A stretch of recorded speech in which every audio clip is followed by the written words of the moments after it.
కూటమి ప్రభుత్వం అధికారంలోకి వచ్చి దాదాపుగా 2 ఏళ్ల దగ్గరకు వస్తుంది. ఎలా ఉంది పరిపాలన? పథకాల విషయంలో కానీ, అభివృద్ధి విషయంలో కానీ ఎంతవరకు కూడా వీళ్ళు మంచిగా చేస్తున్నారు? మీరేమంటారు ఒక పబ్లిక్ గా? కూటమి ప్రభుత్వం వచ్చి ఈ 2 సంవత్సరాల్లోపు చాలా బాగానే చేసిందండి. ఎందుకంటే 2 సంవత్సరాల్లోనే ఆల్రెడీ సూపర్ 6 అని చెప్పారు. అందులో 4 పథకాలు ఆల్రెడీ అమలు చేశారు. ఇంకో 2 పథకాలు ఉన్నాయి.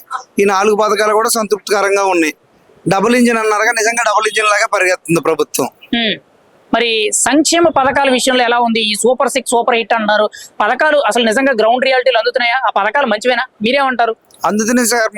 మొదటిది పింఛను 4,000 చేస్తామన్నారు, చేశారు. అలాగే 4,000 చేసి కాకుండా ముందు నెలలకు కూడా గత ప్రభుత్వంలో లాస్ట్ మంత్లకు కూడా ఇస్తామన్నారు. అవి కూడా కల్పించారు. నిజంగా అది అద్భుతమైన ఇంజిన్ అనే చెప్పాలి. మరి డబుల్ ఇంజిన్ అన్నారు, చాలా అద్భుతం. అది ఇప్పుడు పెంచేది కాకుండా ముందు గత గవర్నమెంట్ లో కూడా పెంచారు.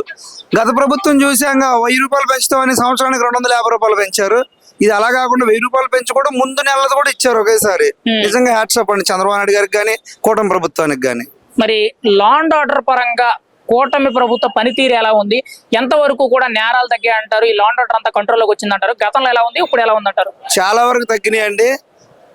నేరాలు అనేది చాలా వరకు తగ్గినాయి. దానికి ఉదాహరణ ఒక తెలుగుదేశం పార్టీ కరుడుగట్టిన కార్యకర్త వైఎస్ భారతి గారిని ఏదో మాట అంటే చంద్రబాబు నాయుడు ఎమ్మటి లోపల వేపించాడు.